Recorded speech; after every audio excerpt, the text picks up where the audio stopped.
What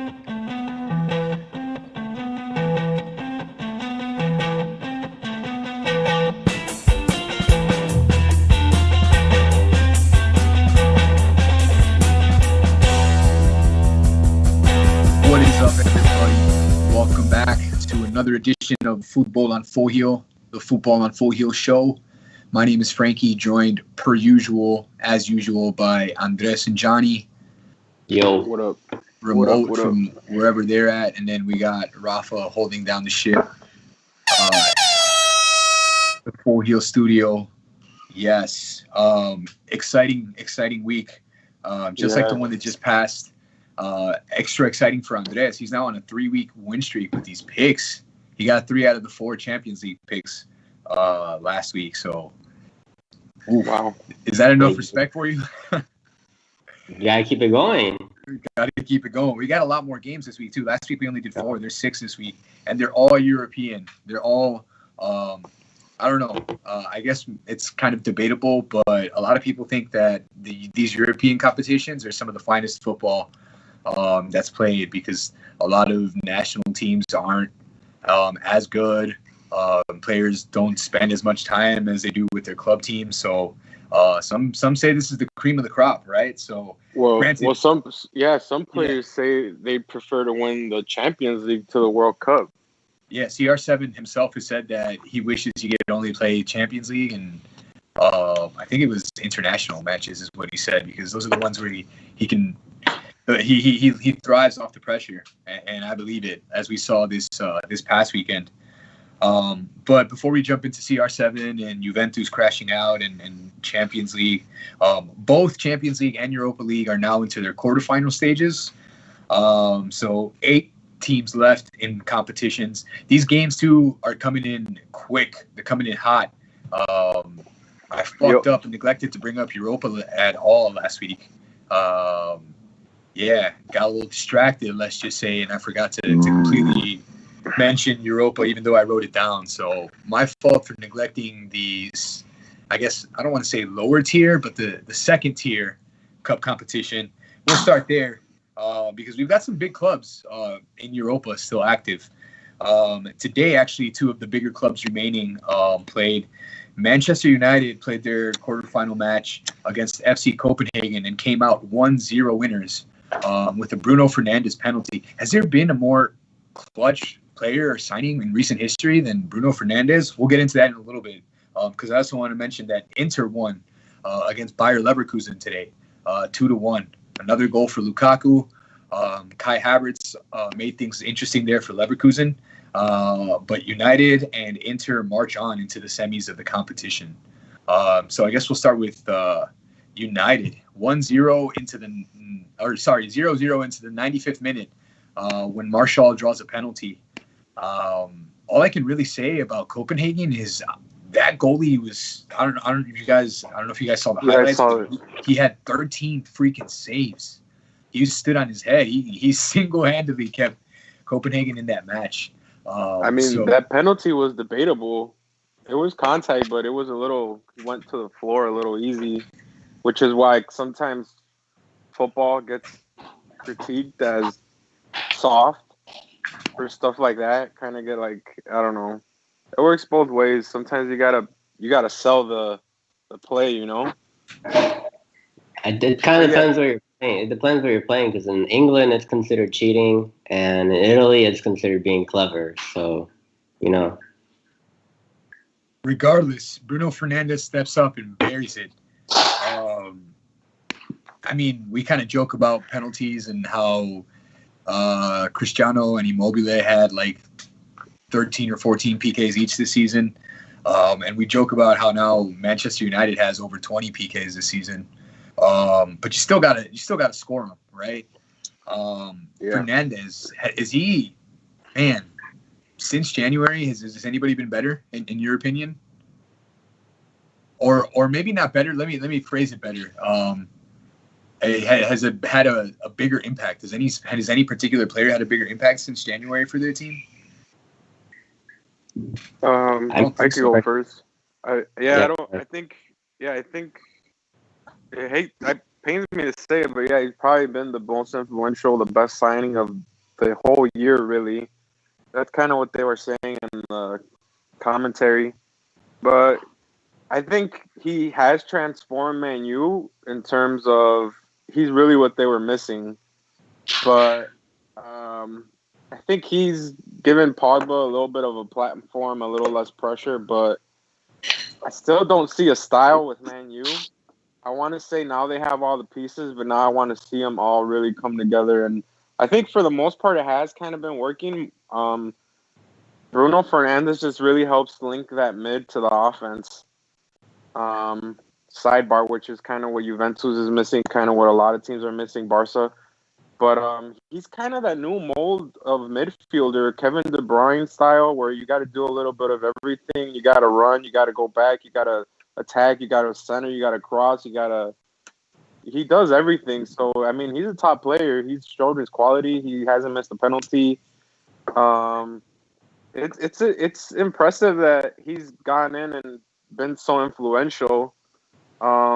United has been winning, but I don't know. I don't. Marshall has came on as of late, but I really didn't see United really wanting to win. They were 0-0 extra time against Copenhagen, who didn't have a player I could name besides maybe the goalie after today's performance. Right. Shout outs to Ryan, so our Man U boy out there.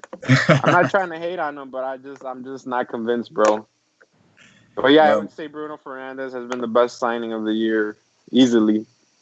Would you agree, Andres? Yeah, I think he was the jump start that United needed. He got all their players healthy at the same time when he got, introduced to the team. So that definitely helped, form chemistry. I think the Copenhagen game was really just goalkeeper, unbelievable performance there. United had 13 shots on target, So I mean, they were definitely attacking, and I probably see them going far. We'll see who they have to play next in Europa League. Maybe Wolves for the 5th time this year. Who knows? But that's definitely going to be, kind of a big test for them if they want to win the competition, which it seems like they do. I think Wolves is on the side of the bracket Inter's on, not Man U. So I think in the final. I think it's Wolves and the winner of Wolves and whoever they play versus United. No, the other quarterfinal that played today was again. Yeah, check it. Yeah, Andres. Yeah, I thought it was Wolves. I wouldn't say like the biggest. Leverkusen's the biggest club, but it's a notable name. 2-1 there. Goals from Nicola Varela from Inter, and then Lukaku, who's been firing. Lukaku.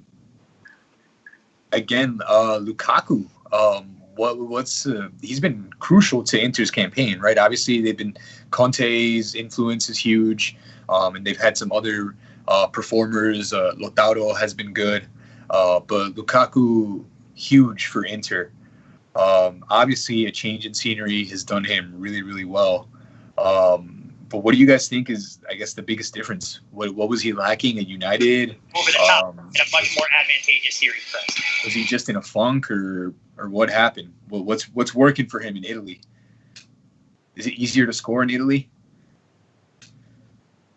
Well, just go first. Yeah, just Lukaku's importance to the team. He's a very good hold-up player. He's strong. When his first goal, he bullied that center back, and got just a great shot off of falling shots. So he's a strong player. He's fast. He knows kind of what Inter want to play like. He's been a great addition. I mean, everyone's kind of showing up for the team as well. Varela had a great shot. Lautaro, just showing a little bit of composure in the final third again. So they definitely are just picking up kind of where they left off in the beginning of the season for me. And it's definitely looking like they're poised to make a good run in Europa too. So we'll see how they end up. I think he fits Conte's style. To me, Lukaku's always been a consistent performer for probably a good 5 campaigns already, 5-6 years. The goal kind of epitomizes what he's about. Strong, doesn't give up. He shot it while a guy was dragging him down. He was straight up just bullying Leverkusen by himself. I think Lukaku is obviously I think he's their best player, and they're gonna go as far as he can take them. And I think Inter wanted it a little more. They had the harder matchup today. Leverkusen is a decent team. They have good pieces. Eriksson came on second half with Sanchez. So like they got subs, they got depth. I mean, to me, I would say they're my favorite team to win the Europa. Yeah, no, I think that you kind of that was going to be this perfect segue because that was going to be my next question for you guys. But I would say just to kind of chime in on Lukaku, I think all he was missing in the Premier League was consistency. He had built that reputation of dropping goals and great performances against like weak teams. And I think his biggest critique when he was in England was that he wouldn't show up for the big matches, right? So it looks like he's showing up for all the matches now.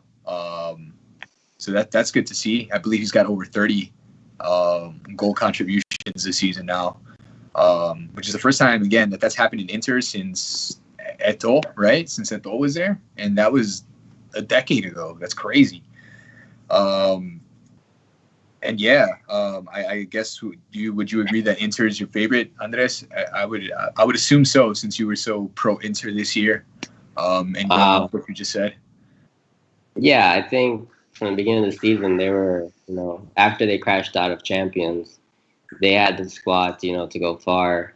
There are a couple of good teams left in the competition, though. Whoever comes out of, Sevilla, Wolves, that's going to be, really hard team to beat, especially, if they have to play, especially if they be a Manchester United squad. So, Shakhtar, so it's going to be Wolves Sevilla winner plays United, and then Inter plays the winner of Shakhtar.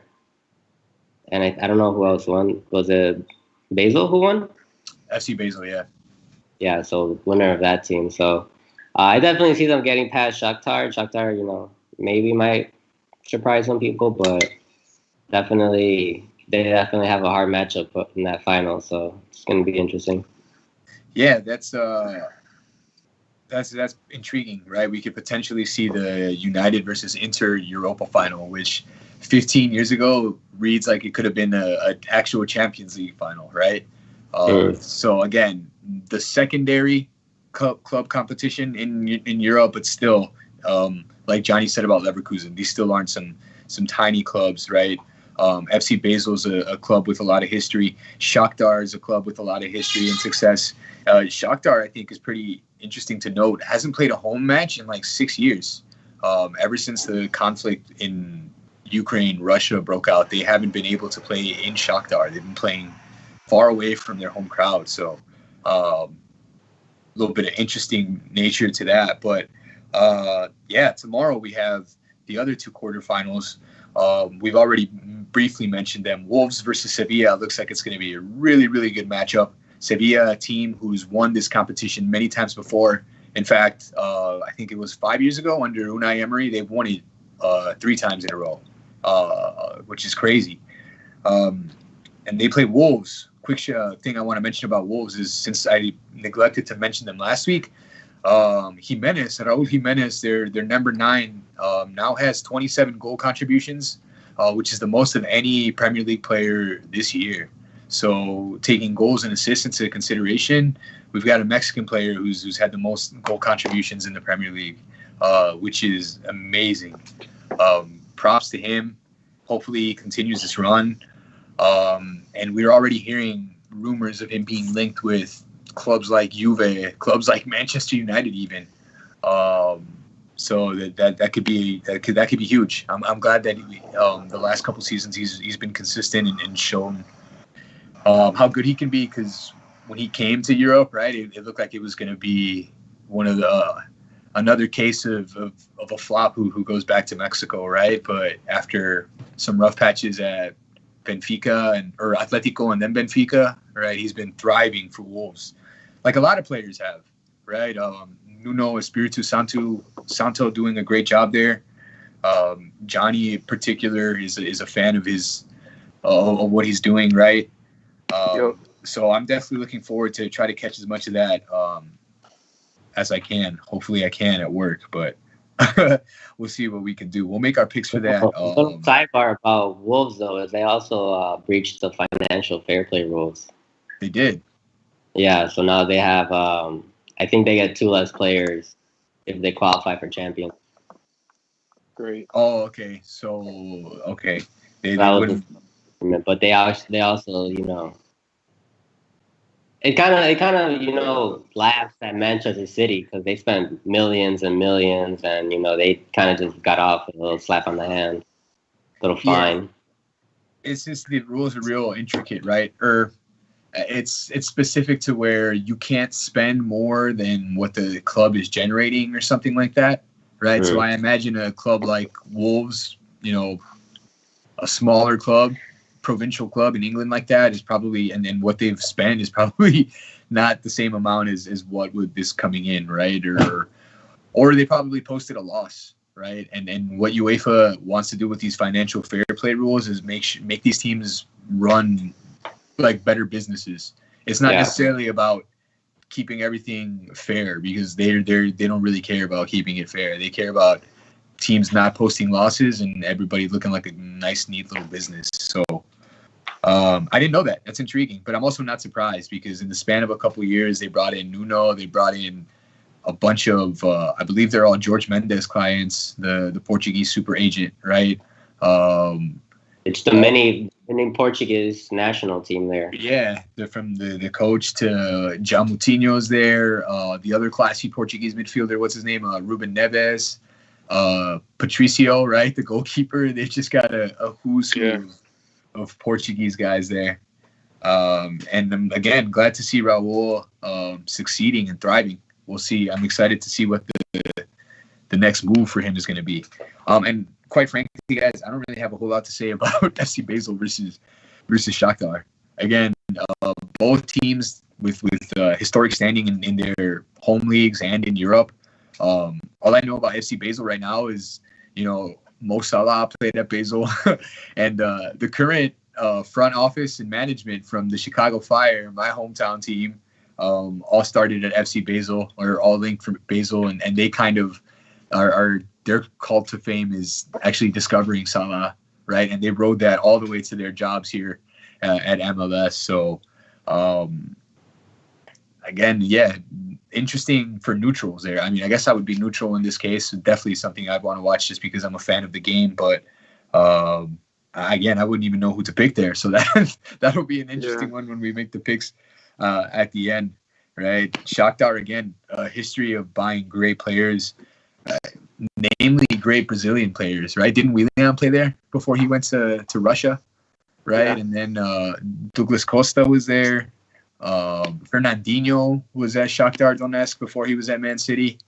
And I mean, this is kind of irrelevant to anything really sporting, but I kind of dig that black and orange. So the orange is kind of loud, but you don't really see too many people or too many clubs with that black and orange. So I'm kind of with that there. Wolves too, right? They're Adidas kits. Did you guys see the new ones, by the way, for next season for Wolves with the black sleeves? It's pretty similar to what it is now, except instead of being all solid orange, the sleeves are black. I think it looks pretty clean. I like them clean. Yeah, it was weird because Inter played today and they didn't use their new jersey. I think, right? A lot of other teams did, right? But like Man U used their new jersey. Man United did. Real Madrid used the new bright pink aways. I love when Man U plays with the black shorts. Like they did today? Yeah, they really look like the white. They really do look like Red Devils when they're out there like that. I feel the same for the Italian clubs. I like it better when they wear black shorts. Like the big three, right? The big three Italian clubs are all striped. Milan, Inter, and Juve. I like it better when they all wear black shorts because they're all, again, usually wear white shorts, but black shorts on the stripes looks clean as fuck. I guess backtracking a little bit, are you guys looking forward to anything else in particular in the Wolves Sevilla? I mean, other than it being a clash of two recently successful teams, Sevilla, obviously historic team in this competition. Should be an interesting clash of styles there, right? Lopetegui versus Espirito Santo, right? Yeah. Yeah, no, it should be a good match. I guess is all I'm really trying to say. Yeah, I mean, Sevilla has pretty good players, right? I think they got Munir, they got Benega, they got is that Sevilla? Yeah, right. Yeah. Yeah. They have a Paul, the ex-Arsenal defender. They got a decent little squad. They've always been. They let go of Chicharito a while ago, but yeah, it should be I'm predicting a lot of goals, and I'm predicting it should be a pretty entertaining game. Yeah, I think their high score this season is that Argentinian midfielder or winger Lucas Ocampos, the guy with the goofy haircut. I'm not too familiar. Yeah, no, he's been around. I think he was at AC Milan on loan. I think he was at Monaco, and now he's kind of making more of a name for himself at Sevilla. But he's got the little mohawk. I guess is what you can call it, right? Really, yeah. The Raja Nainggolan used to do it too. I guess I would ask you guys then is who's your favorites then? It's Inter for everyone, or I mean, I would like to think United and Inter are the favorites. Wolves, I would say, is my second favorite. I would go Inter, Wolves, United. Shout out to Ryan. I think Inter or United, honestly. Wolves is like obviously. Maybe not the dark horse, but I guess kind of like that team that underdog that we're all kind of pulling for, right? Yeah. But also you can't rule out Sevilla. They're a good team and they have pedigree in this competition, right? Regardless of the fact that, all right, it was under Unai Emery that they won all those Europas and he's not there anymore. But again, still a solid club with a good team and the team that finished in the top 4 there in Spain. So, really good matches. Again, just kind of sucks that they're both on at the same time tomorrow, but definitely trying to watch the Wolves Sevilla over FC Basel and Shakhtar Donetsk. Anything else you guys want to add about the Europa before we move on? Again, just crazy how quickly these games are going on. They played them round of 16 last Wednesday and Thursday, and then playing Monday, Tuesday. So, did Sevilla finish top 4? They did. Oh, okay. I would say then maybe just off of necessity, Wolves is the team with the most urgency to try to win because they got Tottenham beat them to that 6th spot. So their only real way to Europe is to win the competition. And then you got to kind of think if they don't win, then it's going to be a ransacking of the squad, you know? Yeah, so no, that's an excellent point, right? Like we said for Arsenal, or like I said for Arsenal in the FA Cup run-in, that was all they had to play for, right? And they went out. That's the thing with like United. Obviously, they're already in the Champions League, so they're not like really, they're not desperate to win. Where like they can win and it'll be great. Same with Inter, they can win and it'll be great. But Wolves has a little bit more of that. I don't know if it's pressure, but the need to really, if they're going to keep those players, because if not, you already know everyone's going to come knocking for Jimenez, Traore, Moutinho, you know, they got a good squad. So, yeah, that's something to look out for. Excellent point to finish off on. And now we move on to the big one, right? The Champions League. Where do you want to start? Yeah, where do you want to start? I guess let's break it down for everybody who didn't watch the matches or who didn't. Can Rafa throw some air horns out there for us? Champions League. Yeah. Can't hit it with the operatic theme, right? We'll get hit with the copyright. But some interesting results from this past week. I guess we'll start with Man City Madrid. I know we fiercely debated. We went back and forth, right? We almost got to the point of picking on Andres because he kept pushing that Madrid could come back and really storm back and fight their way. It didn't happen, right? The thing is, Rafael Varane, like we said about, I forgot who we were saying about this a lot earlier in the season, but Rafael Varane picked the worst time to have the worst match of his career. Which is really disappointing because he's been super solid for a while, right? Obviously, not to discredit him, he's still a great defender. He's got all those Champions League titles under his belt. But his 2 errors in this match are essentially what gave Man City the win.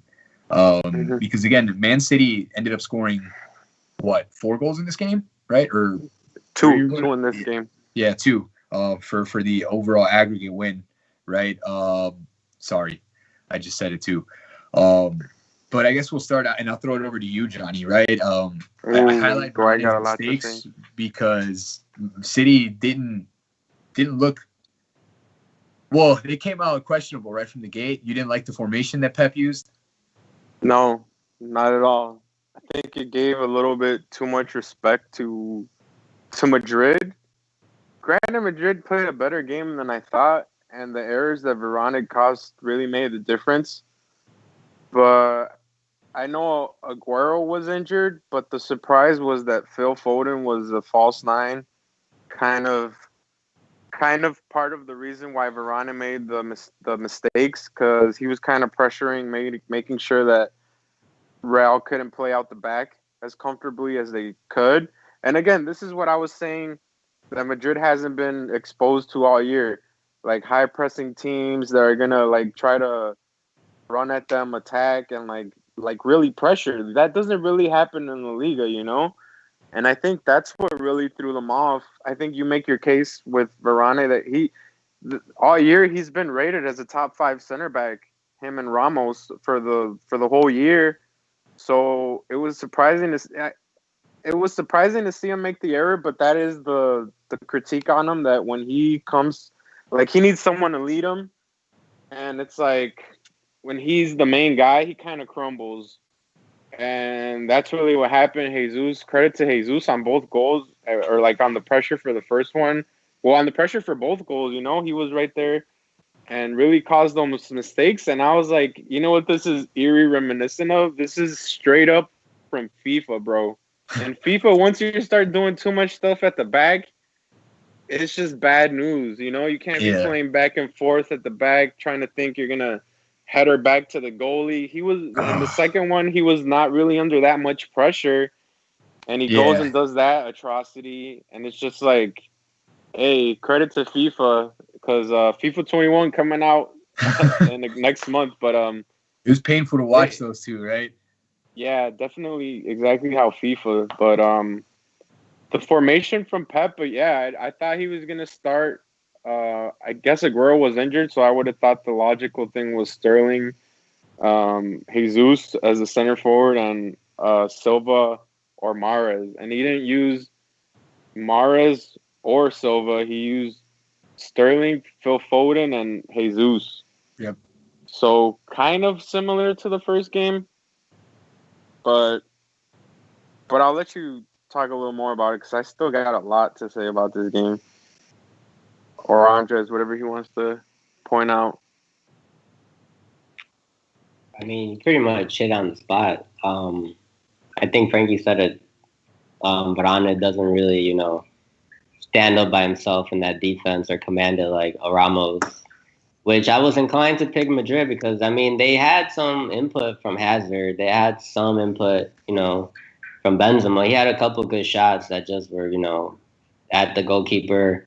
Rodrigo, I mean, he had an okay game, had provided the assist, but largely didn't influence the game. So I guess there was a lot to be desired from, you know, going forward. But even like Casemiro gave away a goal, or gave away a ball that could have been a goal, you know. So I guess the spine that we always talk about, they just didn't show up, which was, I mean, I don't know if they just, after winning the league, they kind of just turned off for this game and it meant more for City to win.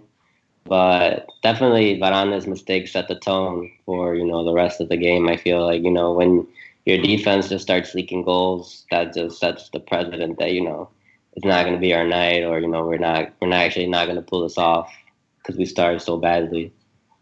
They definitely missed Ramos then too, right? The leadership, and you think any of that happens with Ramos there? No, I don't think that happens. I think Ramos, you know, after the first mistake, Varane doesn't make a second mistake, and they're still in the game. Maybe Benzema, you know, gets finally his, you know, fourth shot on goal, goes into the goal, and you have a different game. But I mean, you had Kevin De Bruyne providing, nasty through balls the whole game. They looked exposed in the back. So, I mean, it was really hard to pick Madrid because you knew City had the firepower to score at least one goal. So that's what we saw, and, I mean, that's what got them through.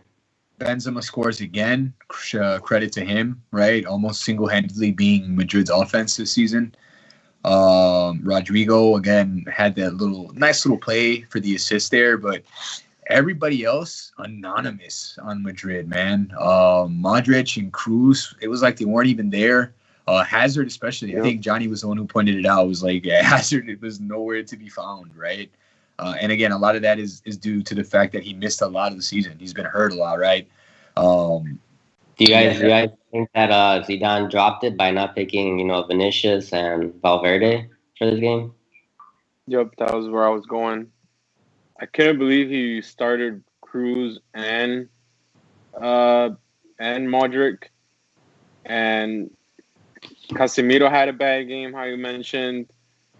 But Madrid was still very much in it. It's Benzema single-handedly was kind of just like every time he touched the ball, it looked like they were gonna score. And it was like City was kind of like after the first goal, they kind of laid off and they weren't as great. And then it was really a tactical battle. I think Zidane waited a little long to make the subs.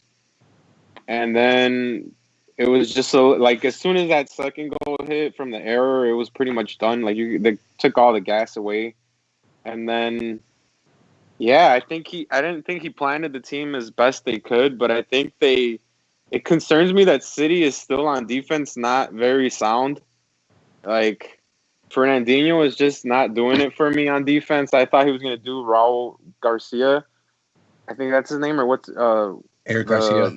Eric, I'm sorry. But that scares me for City as they move forward. But I think overall this has been the best tie of the year that I've seen in terms of like football wise. Like it's been entertaining. Like this is kind of what gets me up in the mornings sometimes, honestly.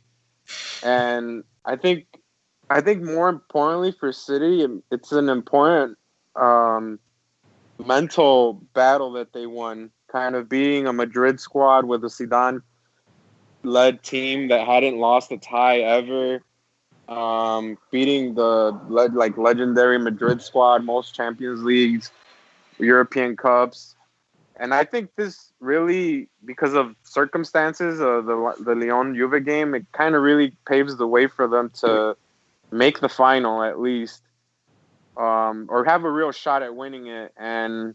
But I think it gives them a lot of confidence that they beat Madrid because they were kind of nervy. And I think maybe Ramos could have made a difference, but at the end of the day, they got the W. And it's all go for City at this point. Everything is gonna ride on this campaign. Right. A lot of implications. Yeah. And now it's just single elimination, right? No more two-legged affairs. And like you said, and thank you for the alley-oop here. Another good segue from Johnny. He mentioned Lyon knocked Juventus out of the Champions League tournament, guys. Wow. For the second year in a row, Juventus can't win the tournament that they brought Cristiano Ronaldo in to win. I got to say, I was kind of shocked that this happened, right? Granted, Lyon came into the second leg with a 1-0 advantage, and they actually started winning. Now, they started winning after about 10 minutes off a controversial penalty decision, right? Super controversial. Well, yeah, I guess depending on how you look at it, the referee made up for it or kept messing up because he gave Juventus a penalty that was pretty controversial as well. So it was 1-1, and then Ronaldo looked like he was going to do what Ronaldo does at this stage of the Champions League, right? He pulled another weaker foot outside of the box shot to bring Juventus within one goal of actually turning the tie around and then coming through and getting ready for the quarterfinals, but they just couldn't do it. And somehow Olympique Lyon edges Juventus out of the Champions League tournament. And here's the cherry on top. This shit cost Maurizio Sarri his job. A couple days later, we awoke to the news that they let him go, and then promoted Andrea Pirlo, the legend, who 10 days ago, no, a little bit longer now, maybe 12, 13 days ago, was assigned or hired as the U23 coach at Juventus. He now finds himself as the first team coach after Sarri is dropped. But I think, again, I'm not – I called it a shocker, but I'm also not – I'm shocked because it's Lyon, right? And despite what we've seen from Juventus all season and what we've talked about, you think they've got enough quality to edge Olympique Lyon from the French league, right? They didn't even finish in the top 4 in the French league, you know? They're not even going to play in Europe next year. Granted, they've got some nice little pieces. They've got some good young players, Memphis Depay included. But it was just hard to see them coming through. And yet, again, we saw, like you said, Juventus with the midfield. Again, I'll use the same word, anonymous. The midfield nowhere to be found. This Sarri ball just didn't work with this team, right? I guess I don't want to say, man, putting it this way almost makes it sound like I'm blaming it on Ronaldo, but you can't play Sarri ball with Ronaldo in your team, right? And some of the players that they had. And they still tried to make it work, right? And I guess that's why I don't judge the brass there at Juve or you know, the board, because you can tell that they weren't really progressing. There was no identity. There was no, I guess, it wasn't fluid, right? It was just really labored, slow football, and they were just getting by on straight star quality. And yeah, it cost Sarri his job. So again, I can't say I'm completely shocked, right, because of the form. I guess more than anything, I'm surprised because of who got them out. And again, before it sounds like we're hating too much, props to CR7. Again, almost single-handedly pulling this team into the next round. Last year, he had the hat trick against Atletico to save him. This year, it just wasn't quite enough. So it wasn't because of him. Well, Dybala was left on the bench too. And then, did you see the one Bernardeschi missed right at the line? Took the whole team on the side, and then it's just like, for me, I mean, we've gone back and forth. I know I have with you and Andres, but like, for me, VAR is just not doing its job. You can't give up a penalty because in this case, you try to reason it as they gave Juve one, but it's like it was an away goal, you know. So essentially, they gave 2. And that really changes the dynamics of the game when, like, this funky stuff happens. And it's like, it made him have to come back. But again, it didn't. I don't think it takes away from all the mishaps and all the dysfunction that Juve has been having all year. How you mentioned pretty eloquently, like, the midfield just not great. Dybala, not sure if he's going to start or not. Sarri making subs late. It's like they spent too much money on CR7 that they kind of just thought him by himself was going to be the tip of the iceberg that was going to make him win it. And it's just like, it's hard to win the Champions League, man. You can't just count on one player or assemble a whole team off of, like, you know, off of free transfers. As harsh as it sounds, like, who did they really buy? You know, De Ligt, I guess. But to me, De Ligt has had an underwhelming campaign. He turned it around at the end of the season, but, like, I don't know, man. It was crazy. But this is what happens in the Champions League. Dreams get broken or hearts get broken, dreams get made. And it's like, if we were so smart, you know, we wouldn't even have a show because it's like all the favorites would always pass and takes away from the fun of everything. But we were trying to predict who was going to bounce out, you know, because it's like all the favorites don't always progress. I was kind of thinking Napoli would, but here comes Leon with, like, again, due to COVID, Depay, however you want to say it, suddenly comes back and shoots a cheeky penalty, and it's just like the Panenka. Yeah, so other than that, I think you summed it up pretty well for me. Like, yeah, this guy got fired. I wasn't surprised. I really thought, I think it was the next day or like 2 days later that Sarri was fired, and it's just like Cristiano's 35 already, so it maybe has one more year to try to bring it home. So sucks for Juve. Yeah, sucks for Juve, but what we've been saying all year. They ended up winning the league by 1 point. We kept saying, hey, the midfield's going to get fixed. Hey, Dybala's coming on strong. Hey, it's kind of looking better now. They're going to get it together against top competition. And it might be what you said. They couldn't play they couldn't play down to the level of Lyon, not to fuck them up or anything, but like it was crazy to see. Yeah. Yeah, no, it was. And then, like you said, those purchases, right? The free transfers. I chuckle because Juve, like you said, they've always gotten credit for doing good deals on free transfers, right? But Rabiot, Ramsey, Khedira, all these paid big names, I guess, right? And you just don't see it coming together there, right? So already today, there was rumors of Blaise Matuidi leaving Juve to join Inter Miami in the MLS. Khedira doesn't look like his situation there at Juve is looking good. So we'll see what happens there, right? Obviously, things are going to change. I don't expect a rebuild, right? Like you said, they've got Ronaldo. They've had his contract is for 2 more years, right? So if they're trying to win it, they've got at most 2 more years. So the time for the rebuild is not now. They still have some solid pieces. They're just like 2 really good midfielders, maybe 3 away, right, from maybe finally putting it all together and winning the Champions League for the first time since 1996. Well, and then it comes to that phrase, you never really know what you got till it's gone, right? Yeah. As soon as CR7 left Madrid, he hasn't come back. They haven't won it, and then CR7 left Madrid thinking he's going to win it with Juve because they're already equipped. They've been to the final 2 or 3 years.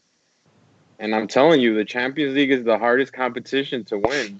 Kind of how we mentioned earlier, arguably harder than the World Cup. And it shows, Shout out to the boy Dead Caesar who's watching live.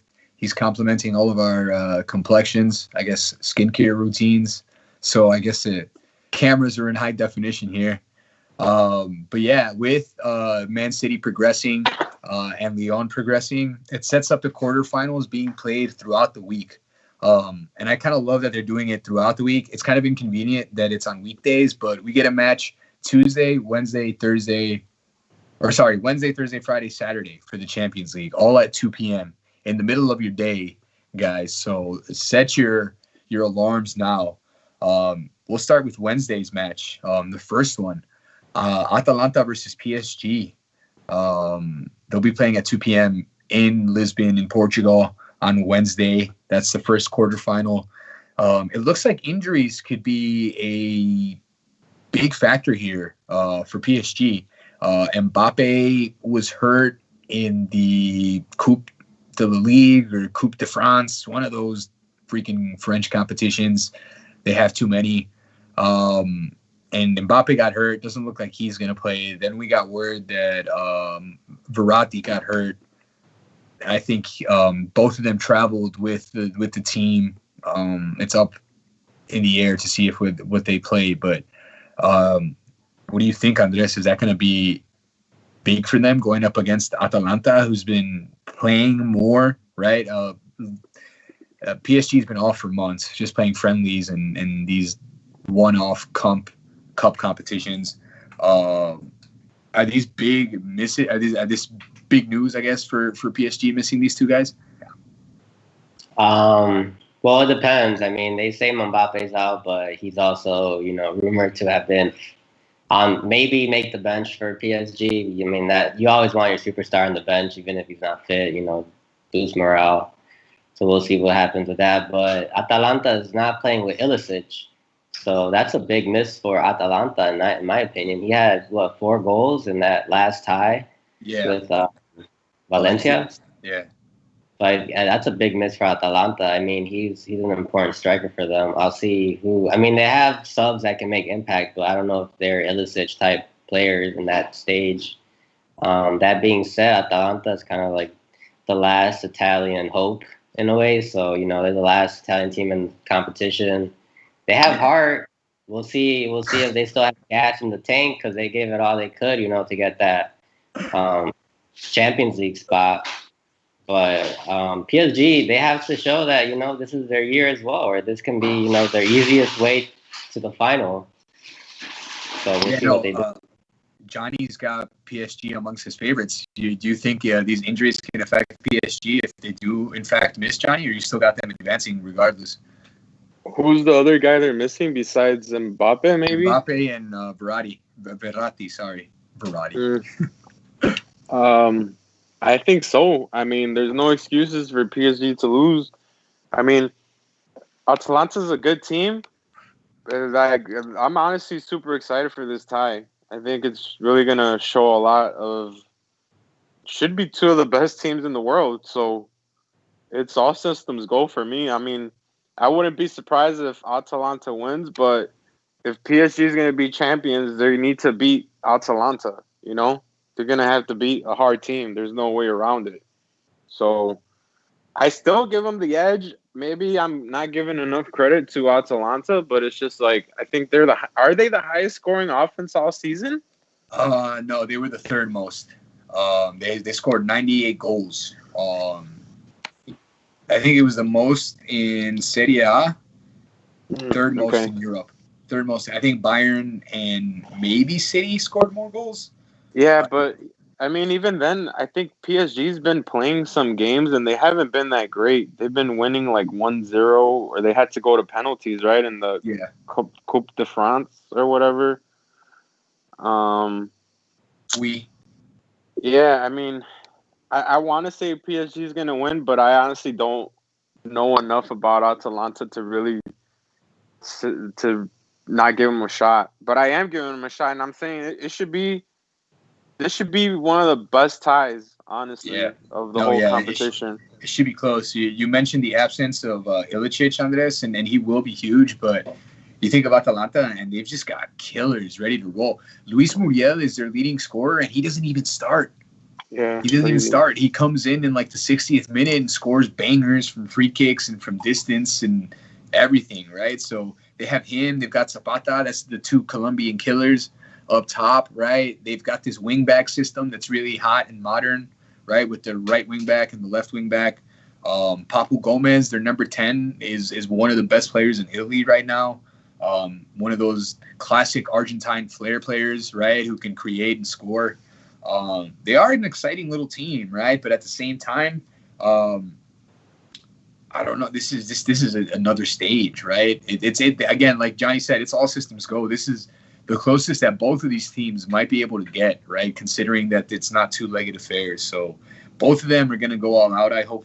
Probably. No, they're definitely going to go all out because it's win or go home.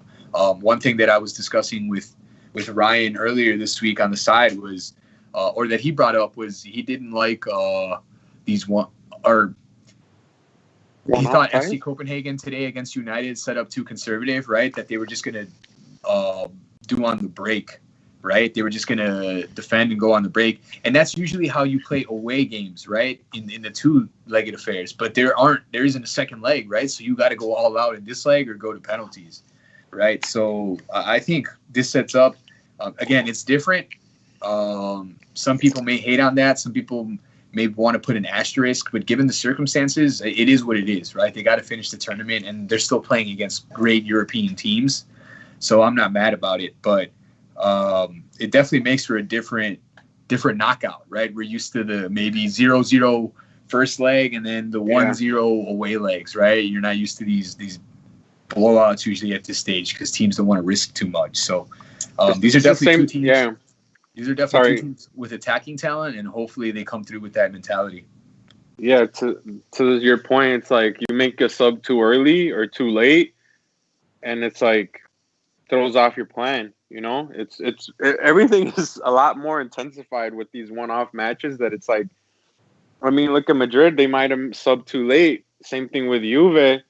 And it's like, really whatever starting lineups teams throw out it's important. So everything matters right now. And PSG has been known to not make the best of their circumstances, City as well, kind of, but Who does who does who does who does the PSG start with then? Are they gonna start Icardi, Neymar, and Di Maria? I'm assuming. Probably if Mbappe's not ready to start, I think that's probably the front three. And then in the midfield, then things get trickier, right? Because Verratti, I think, is the first name you put in the midfield, right? And if he's not playing, then you got the defensive midfielder. They got what's his name? Gaye From Juve? PSG. And yeah, no, the midfield is, I think, their biggest question mark there, right? I mean, in defense, they're pretty, I guess, well stocked, right? Thiago Silva's still there. You got Kurzawa at left back, right? Marquinhos is a solid defender. But I mean, I think Marquinhos is a key player for them too, right? Because if Verratti is out, Marquinhos has played in the kind of center defensive mid role too, right? So I think now that I'm thinking about it and mention that, PSG's depth may come in to help them, depending on whether you think it's depth, right? Because they have Sarabia, right? Players like that. Draxler, right? Julian Draxler is still there. Yeah. So I mean, yeah, they definitely have a little more talent deeper on the bench. So that may be the factor, right? Like you said, the substitution, that could be it, right? One of those changes. So we'll see. I think stylistically, this could be PSG's worst nightmare in a way. They don't match up well. Atalanta just, they're a high pressing team, and you don't see teams attacking PSG in their, in Liga. You don't see, high pressing teams, forcing PSG to make errors in the back. Or love Keylor Navas. He's been, through everything with Real Madrid. Maybe he could come up big, but man, he's gonna get tested against Atalanta. Stylistically, I don't like it, and if Atalanta get a quick goal here, I don't know if PSG has enough to come back without superstar Mbappe on the bench. Yeah, no, I thought so too, and I thought Dortmund had their card for sure, and then they kind of came back and handled Dortmund too, which is a potent team. So we'll see. Definitely, though, a very intriguing tie. I might argue probably the most intriguing out of all of these, right? Barca versus Bayern is obviously going to draw the most eyes because of the two teams involved, right? But this is probably going to be the one that's most contested. Moving on to Thursday's matchup, the other one that's been set for a while, RB Leipzig plays Atletico. The big story here, two players from Atletico that are traveling, that have traveled to Lisbon for this, tested positive for COVID. For 2 days, they didn't really, or for a day or two, they didn't really say. And then today it was confirmed that it was the backup right back, Croatian player Vrsaljko, and Angel Correa was the other one who tested positive. They said that they've both been separated from the group and nobody else has tested positive after they've been tested again. So for a minute, we were all kind of on the edge of our seats there, right? We're like, whoa, what's going to happen? Not only with Atletico, but with the tie, right? Are they still going to do it? Is it going to get postponed? What's going to happen?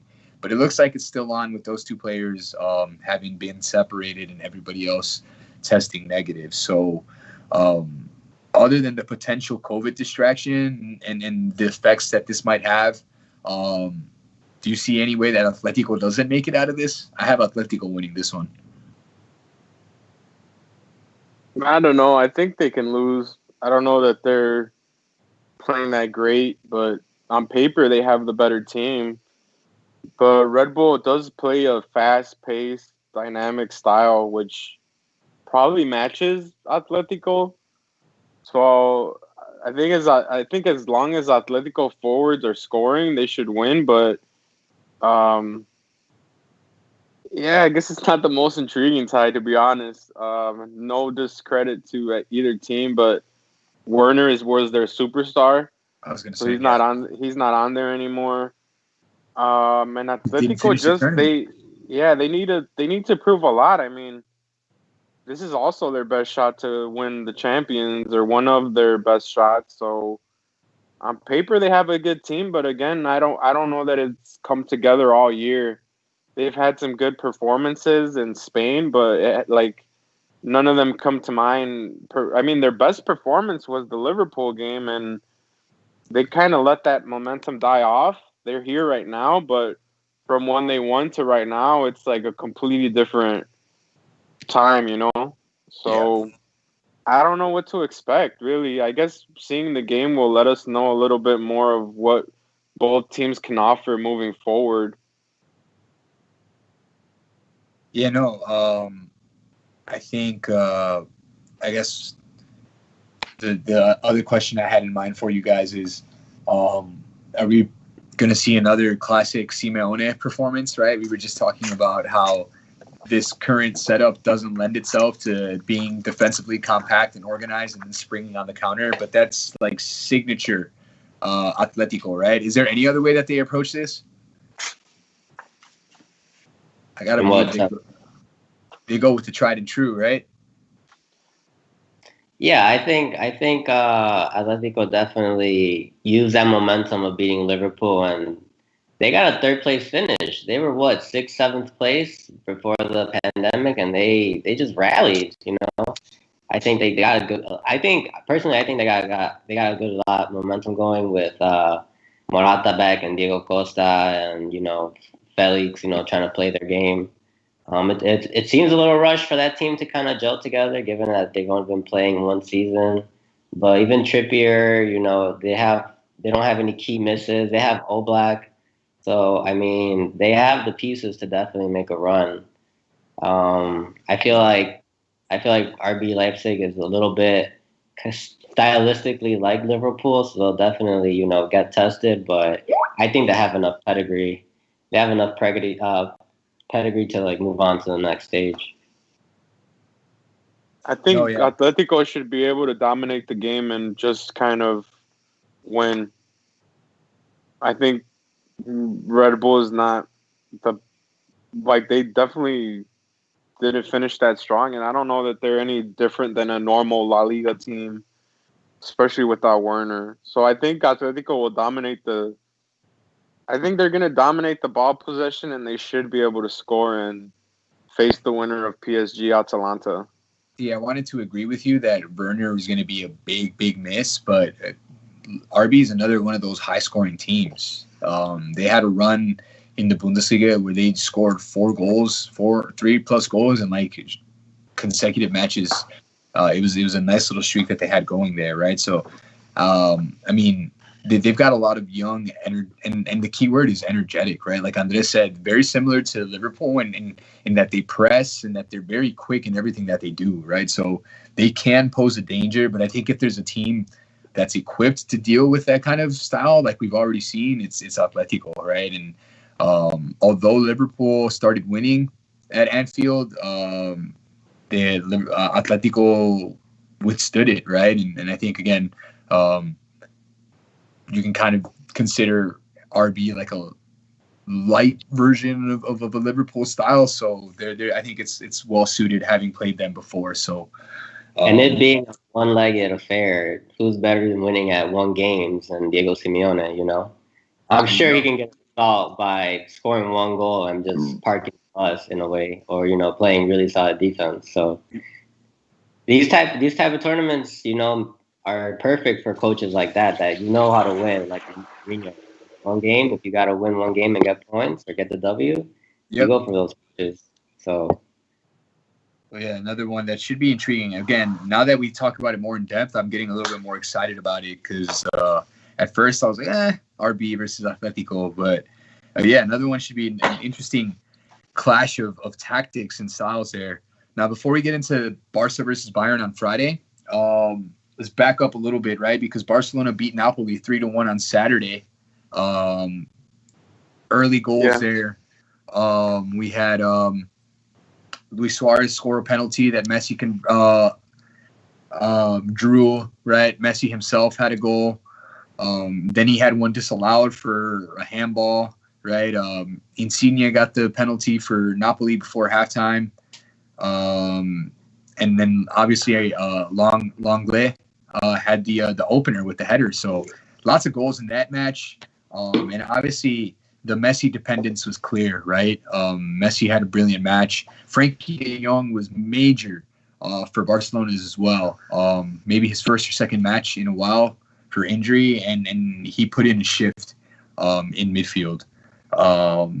Elsewhere on Saturday, we also had Bayern dispatch Chelsea. They were already up and kind of just put Chelsea out of their misery. and against London teams this year, they dropped more than 20 goals. It was crazy what they did to Spurs and to what do you call it? Chelsea in particular.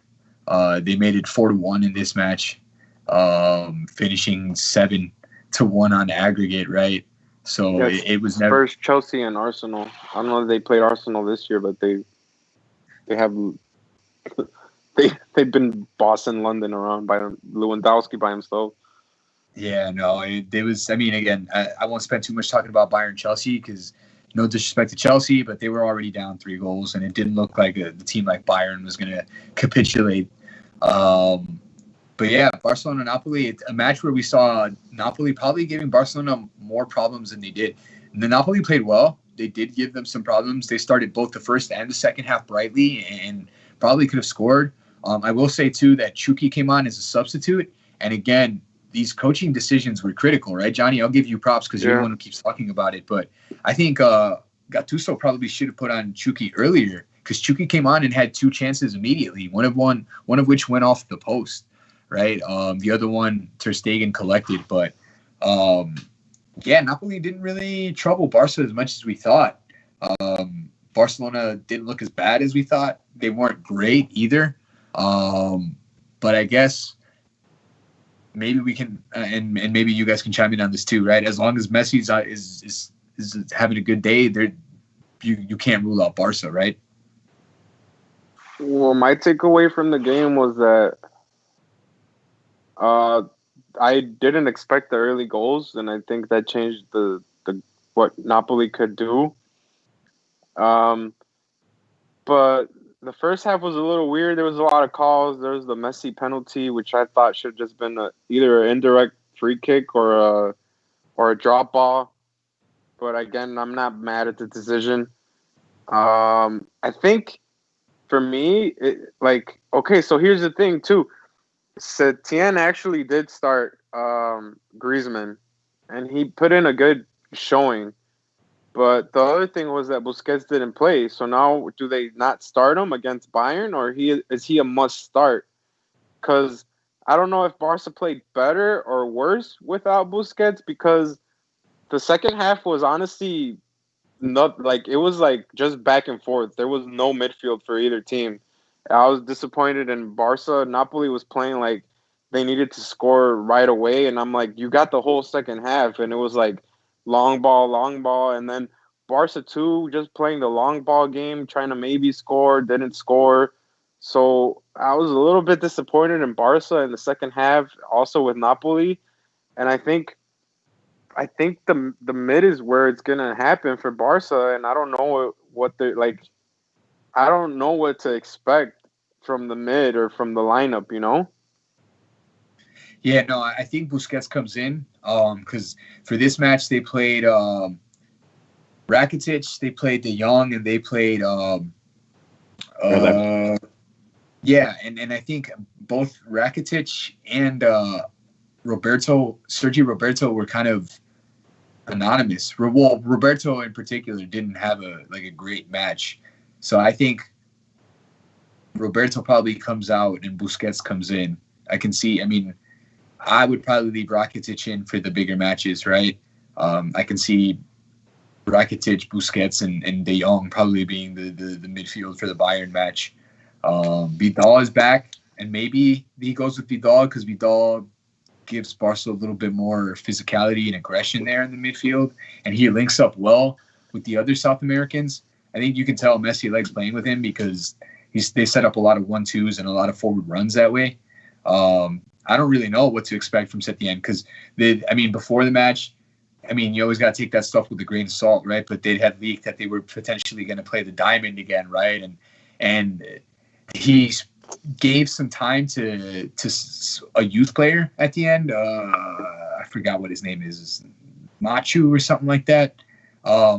Which is good that he's given youth some time, but I think it was kind of intriguing that neither Puig or Fati played in this match.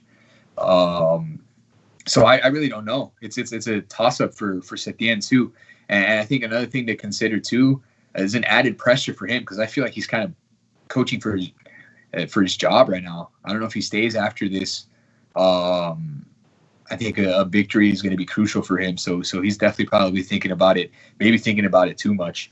But again, as is the case with Juve, as was the case with Madrid, and I think you said it brilliantly, Johnny, right? The midfield was just kind of bypassed. That's why I highlight De Jong, because any moments that did come from the mid or any link up, De Jong almost even had that assist where they ruled off the Messi goal. But Barca. Doesn't it make sense to leave De Jong where he's at though? That's what I'm saying, and maybe play De Jong, Rakitic, and Vidal. But I don't know. Yeah, go ahead, Andres. If you go off form, and if you go off better chances of winning, you go with De Jong. De Jong offers, more versatility, more running, better work rate than Busquets. The same critiques we had with Busquets all season apply for this game as well. He's susceptible to the direct runner. Bayern midfield decides to just run at him, takes him. He's open with the hard defense with Lewandowski and Gnabry on both sides. He just has, and that player could be a Thomas Müller. So he's definitely susceptible to that if they're going to play Bayern for the next round. But yeah, I think the smarter choice would be De Jong, maybe with Vidal.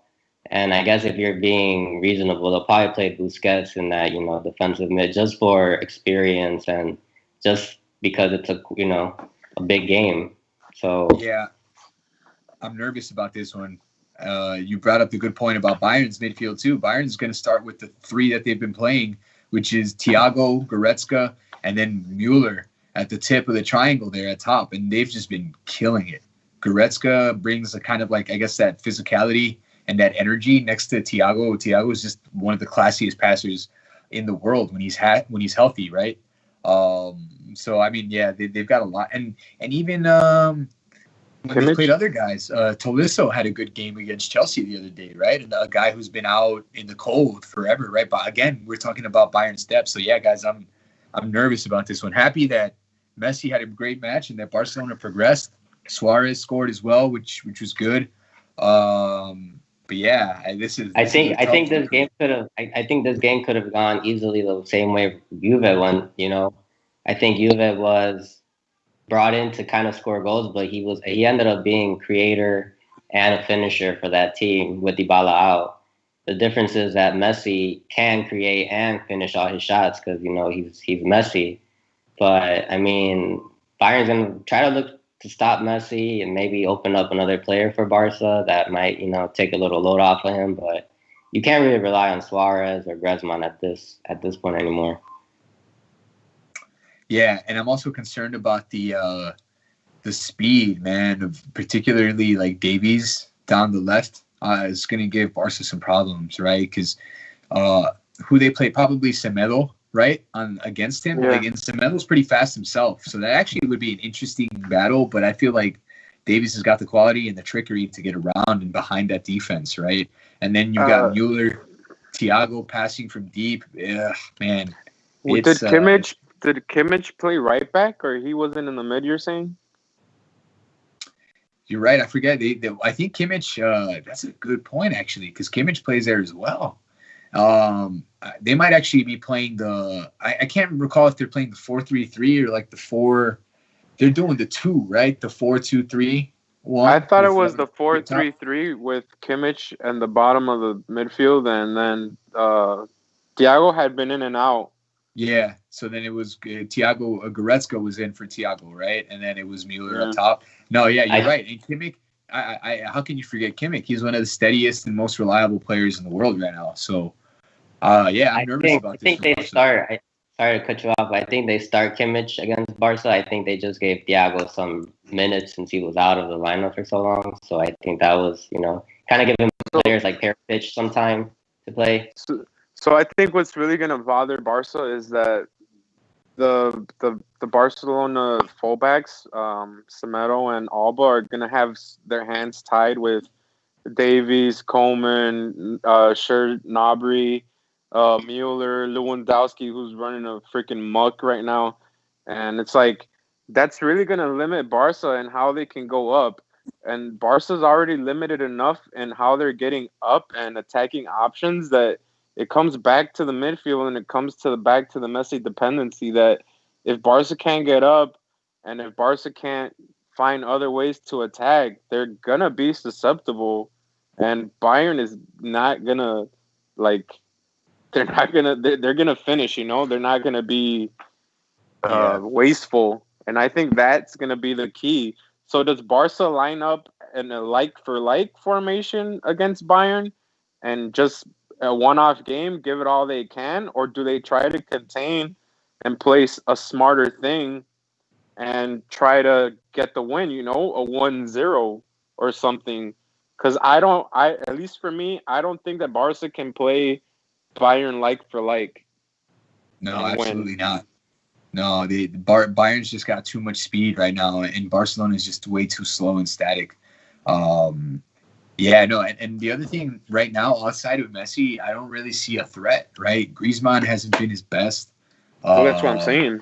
Ricky Puig is like bottled lightning off the bench. I think you bring in Puig in the 60th, 65th, 70th minute, and he could kind of start to turn things around. But it's, man, the more and more we talk about it, the more and more I dread this matchup for Barcelona.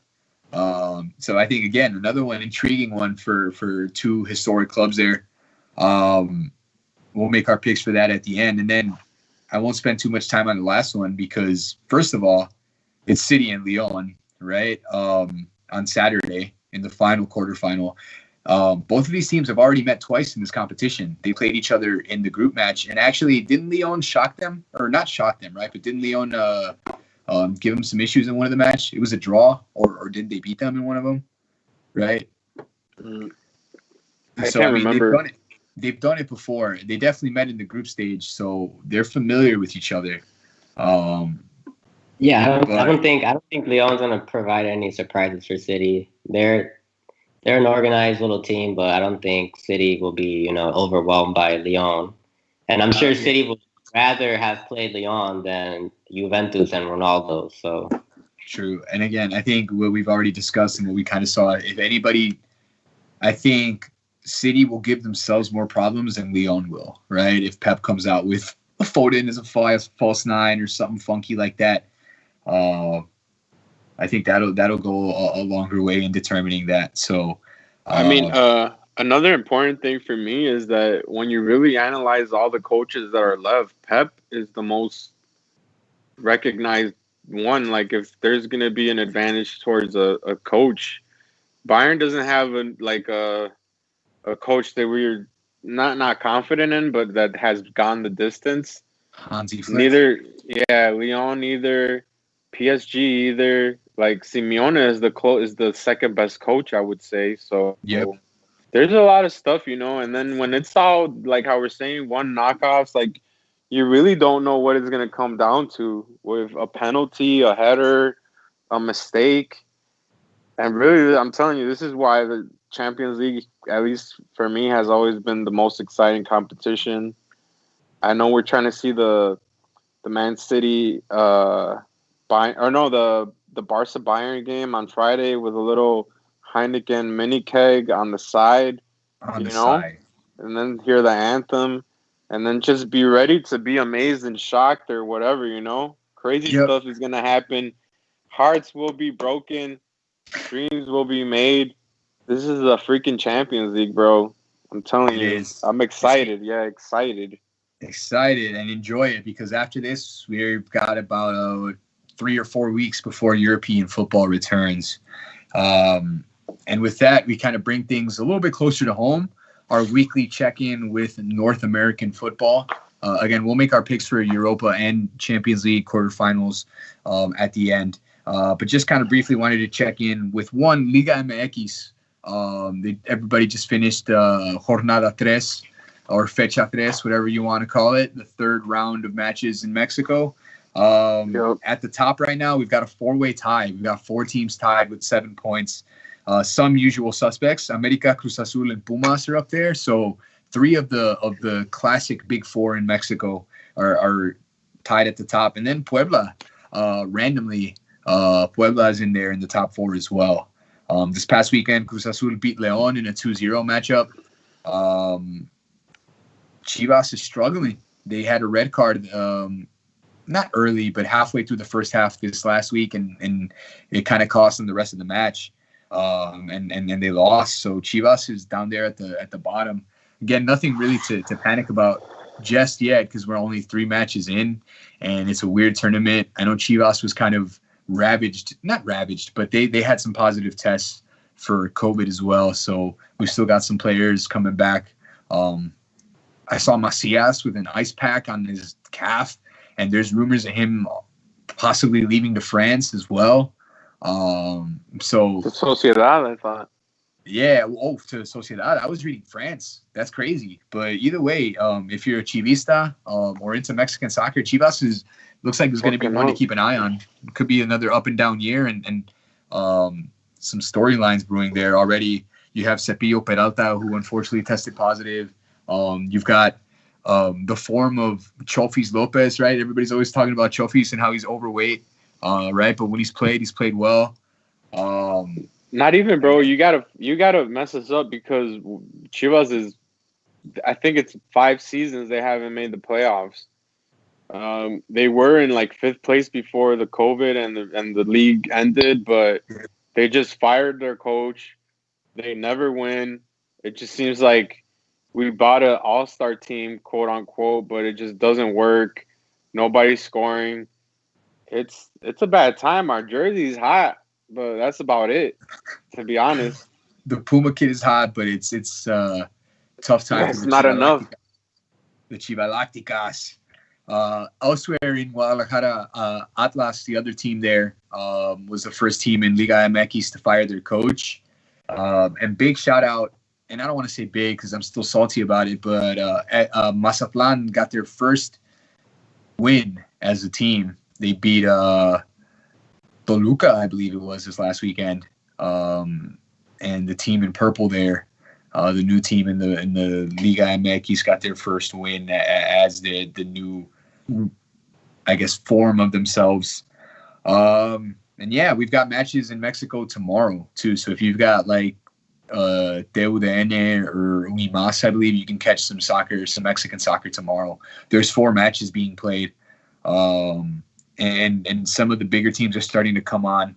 Monterrey and Tigres started kind of rocky, kind of patchy. I think they both tied this last weekend, but they're both starting to round out and get into form, and they've both got excellent players. So start to watch it because things are starting to get into the cycle. Teams are starting to get into it. And it's the closest that we got to home right now. Oh, my bad. No, yeah, go for it. Yeah, Chivas is saying they're looking at Javier Aguirre and Manuel Vucetich. So I don't know. I've heard this before, though. Big names coming into the team, gonna fix it because we got a squad, but nothing happens. So I don't know, man. Yeah, north of the border here, MLS is back tournament. The final is tomorrow. Portland versus Orlando. Portland is one of those teams that you probably expected to compete for this, but Orlando is kind of a shocker. In their 5 years of existence, Orlando's never made the playoffs. And here they are in the tournament with Nani. Nani scoring bangers. Scored a banger. He had 2 goals in the semifinal. One of them was a sick curler. He plays on the left, cut in from the right, and with his right foot, bend it to the far post. Signature stuff. I told there you, from bro. Nani. I told you, look out for them. The final for that is tomorrow. So tomorrow, prime time. Can't remember if it's on ESPN or FS1. But Portland takes on Orlando in the final for the MLS is back final. And then we've also been confirmed now that the regular season is going to resume for MLS starting on the 12th of this month. So teams will go back to their home markets and they'll play 5 or 6 matches against teams in their region. So it's already. Who you got? The Fire is going to play like Cincinnati and Minnesota and Columbus and the teams that are, geographically close, I guess, to reduce the spread or potential spread of COVID. But we're also hearing some questionable shit. Like FC Dallas wants to host matches with fans, with as many as 5,000 fans. I don't know about you guys, but that sounds like a terrible idea. One, our country can't get their shit together with COVID. Two, Texas is one of those states that's flaring up. So can you imagine 5,000 people in a freaking stadium in Texas? Now, I think either way, they'd have a hard time getting 5,000 people into an FC Dallas match right now. But FC Dallas is already talking about having fans in the stadium, which I think is crazy. So I'm excited that they're trying to work it out because, baseball is doing the thing where they're keeping their teams playing other regional rivals and things like that. So, MLS has already succeeded in the bubble. And if they keep up a similar protocol, they can probably finish out this regular season like they want. For anybody who forgot or who wasn't paying attention, the group matches for this tournament counted as regular season points as well. So if a team got a win in any of their three group matches, it counts as 3 points for the regular season. So the Fire got a lone win in their three matches, so they get plus 3 points in points for whatever the tally is when the season returns. They've already got a playoffs set up as well, and it sounds kind of whack because they're making it sound like more teams than usual are going to qualify. If I'm not mistaken, they said 18, and usually in MLS, it's people already laugh because 14 teams make the playoffs in MLS, and now they're going to expand it, which I guess because of the circumstance might make a little bit more sense, but they've got a final in MLS slated for December 12th. So if you're into American soccer or getting into it or starting to get that interest, looks like we'll have some soccer planned through the fall and the winter here in the States as well. And we're hearing news of potential European arrivals. Earlier we mentioned Blaise Matuidi potentially leaving Juventus and coming to join Inter Miami. Teams still looking for some pieces and trying to potentially take advantage of the short season in MLS to win a title. So keep an eye out for that, and keep an eye out for the situation with fans too. I don't know about you guys, but I think that's a terrible idea, especially in Dallas. Dallas, are you serious? They want to play games with 5,000 people in the stadium? Forget about it. I don't know if you have anything to say about that on this. You think that's wise? It's not wise, but you can't really stop, the competition that generates a lot of revenue for these teams, especially, some of them are starting out. So I can see why they don't, stop it, but they definitely have to try their best. Otherwise, it could get out of control. Any thoughts, Johnny, on potential MLS games with fans? I think we lost him there for a second. Oh, there he is. America. So, shout out to Texas, man. Trying to move out there where you could do whatever the fuck you want and have fans in the stadium, all that stuff. Johnny's trying to move to Texas like Joe Rogan. For sure. All right, well, I guess we'll kind of wrap up with some brief transfer talk. Like we talked about last week, it's now been confirmed Alexis Sanchez is staying at Inter permanently. Good move for United, right? Because they were just paying him a lot, right? And it just turned out to be a really, really expensive year and a half or whatever it was that he was there. And I think it's a good fit. He's been playing well for Inter since the restart, since we came back from COVID. And it looks like he's happy. He's had some success in Italy before. He played at Udinese before, so I'm happy for him, and I think it'll be a good fit for them there. Today or yesterday, it was confirmed that Willian is definitely leaving Chelsea, right? So he's 32 now. I think it was his birthday these last couple of days too, so he's a little bit older, but there's been whispers of him going to either Barcelona or Arsenal. So be on the lookout to see where Willian lands. And again, I understand the argument about his age, right? And I know I went in a little while ago about Barcelona buying Pjanic, right? And he's over 30, and how I think that's a stupid move. But Willian, especially if you're a Premier League team like Arsenal, makes a lot of sense, right? He's played in the Premier League 7 years, won 2 titles, and he's performed well. He can take penalties. He can serve up assists. He can score goals. So definitely, I think a safe buy for anybody who wants to pick up Willians. So it'll be definitely interesting to see what the market is for him now that he's announced that he won't be staying at Chelsea. Do you think you see him anywhere in particular? Do you think he's going to go to Arsenal? Yeah, I think he's set up to go to Arsenal. He has, David Luiz in the defense. He has a couple of players there that, might make him feel a little bit welcome. And he's coming off his most productive season in his career. So definitely Arsenal want to make a point that, they are signing some top players, even if it's a little north of, 30, but they need some veteran presence there on the squad. So I think it's a good move for Willian, and Arsenal. We'll just see how they move contracts around and how that affects, how much money Aubameyang gets. Right, because that's the other big one, right? Aubameyang has been rumored and then rumored to be leaving and linked with some big clubs, including Barcelona and Real Madrid. There was whispers and talks of him getting a new 3-year deal, and it sounded like it was almost official, but we haven't gotten any confirmation. So it'll be interesting to see how this Willian thing works out for that, right? Like, because if they bring Willian, then they have Willian, Lacazette, Pepe, the youngster Saka, who clearly is a winger and has played as a winger for the last couple of matches, right? So things could get, again, interesting or stupid at Arsenal with the contracts again, right? As they've known to be done. And the last thing I really want to mention with transfers, Liverpool signing, I guess, a promising young left back today. The left back from Olympiacos, Sakimis, I think his name is. But a young left back prospect, which I can only think is a positive, right? Because they've been using James Milner as a backup to Andy Robertson. And no disrespect to Milner, because he's a consummate professional and a beast.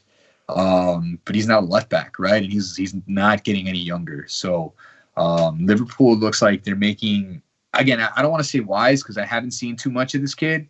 But 13 million for this Greek prospect. So we'll see what comes of his Liverpool career. Another transfer that happened yesterday was Cavani to Benfica. For real? Damn, I missed that one. So Edison Cavani is going to go to Benfica in Portugal? Yeah, he's going to reunite with George Jesus, who comes from Flamengo, and he signed on a free transfer, making 9 mil. Damn, I did not know that. Yeah, so he just signed yesterday, and that's a good pickup for Benfica. It is. He had been linked to Atletico Madrid for the longest. I think Chelsea I was reading too, and even MLS. I was kind of hoping to potentially see him here in MLS, but looks like that won't be happening. I missed that one. The other one actually I was reading, and I was going to bring this one up just to kind of irk Johnny a little bit because I know he doesn't rate him. But I was reading that City was interested in Rodrigo Betancourt from Juventus, the young Uruguayan midfielder, kind of a box-to-boxer. Now, the reason why I was going to bring it up is because, again, Johnny doesn't rate him and doesn't think much of him. But very quietly, he's had 7 assists this season, which is more than anybody there at Juventus, right?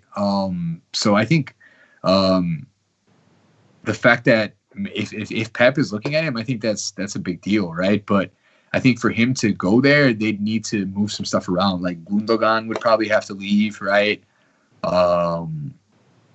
Because otherwise they'd be way too stacked at mid, right?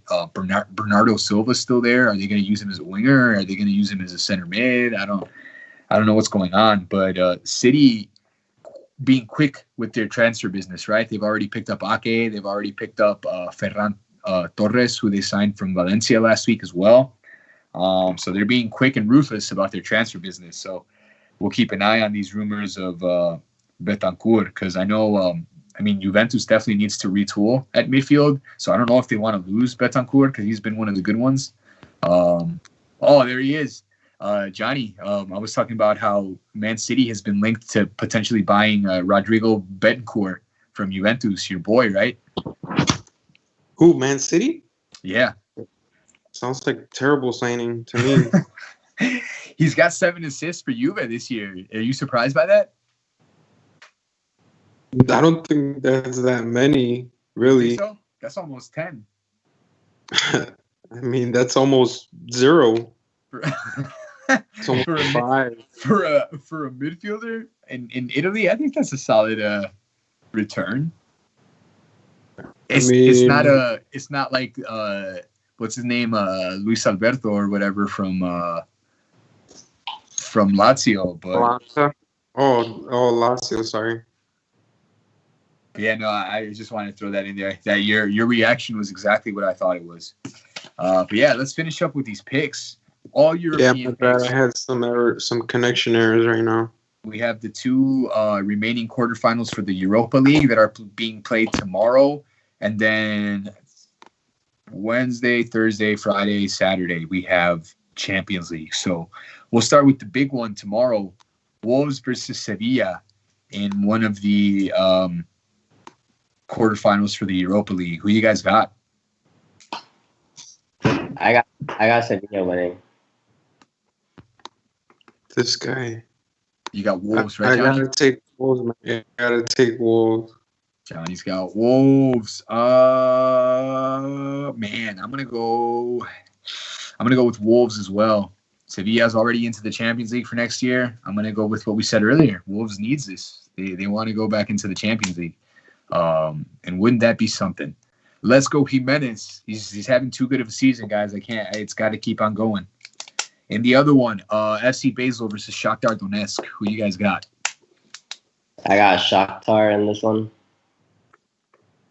The Ukrainians. All right. What about you, Johnny? Ukrainians.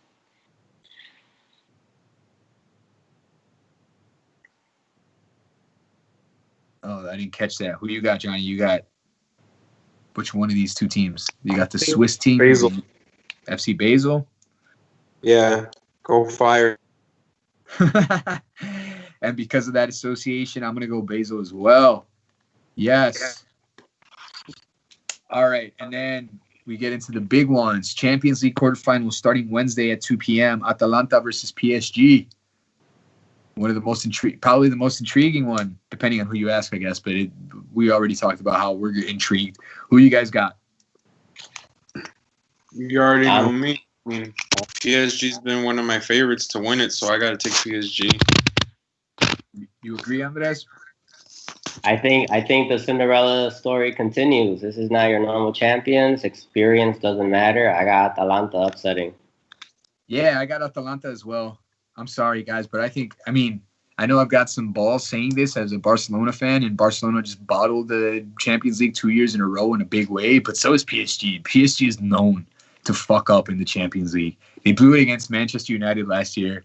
They got that historic remontada against Barcelona a couple years ago. I'm going Atalanta. PSG is going to do PSG things and just not show up for this one. Plus, they've got those injuries potentially. I don't like it. Then on Thursday, we got RB Leipzig versus Atletico. I'll start this one. I got Atletico with this one. I'll say something even crazier. I think Morata scores in this one. I think it's a comfortable Atletico win. I could see this game going to penalties and just like RB winning. I'll say RB is gonna win. Fuck, that would be another Cinderella right there too. RB Leipzig, and I believe only their 2nd or 3rd year in the competition making it this far. So, oh man, here we go. I've been dreading making the pick for this one. Barcelona versus Bayern on Friday, 2 p.m. I think Bayern too much. You agree, Andres? Yeah, I have Bayern since the beginning, so this is a nightmare for Barca. Yeah, right. Yeah, I agree with you guys. It kind of kills me to say it, but Bayern Munich is just way too stacked. They won the Bundesliga comfortably. They've just got way too much depth, way too much talent. Bayern over Barca. I mean, if there's one player that can be a Bayern this strong by themselves, it's probably Lionel Messi. But the chances of that happening are very slim. You know, he's only one. He's only one man. But I need Boateng to start at center back so that Messi could drop him again. All right, and then finally, Manchester City versus Lyon on Saturday. I think City easy. Yeah, I got City as well. Yeah, I think we all got City on that one. All right, cool. So there you have it. Got some variety in the first couple picks. It looks like we kind of split the Europa ones. But then we agreed on but it looks like we all got Bayern and Man City moving on. So we'll see if Andres can make it a month straight of correct picks. That would be something, right?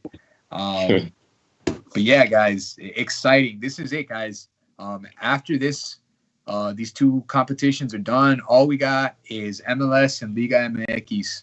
And I guess if you're into the Chinese league is going on right now. The A-League in Australia is going on right now. So if you're into that, but like both of those leagues, you got to get up at like 4 a.m. if you want to watch live,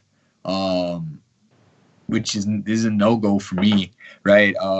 I don't work for ESPN, but I will recommend everybody to get ESPN Plus because they have Serie A and starting this upcoming season, they're going to have Bayern. Bayern just dominates the league, so I'm calling it Bayern. But Bundesliga, ESPN Plus will now have Italian and German soccer as well as the English FA Cup.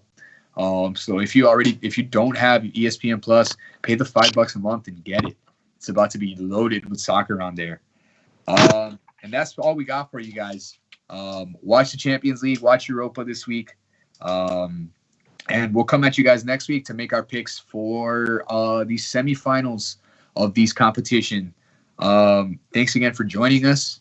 For those of you who watched live, don't forget to like this video, like the Full Heel Network, because Rafa does some really cool shit.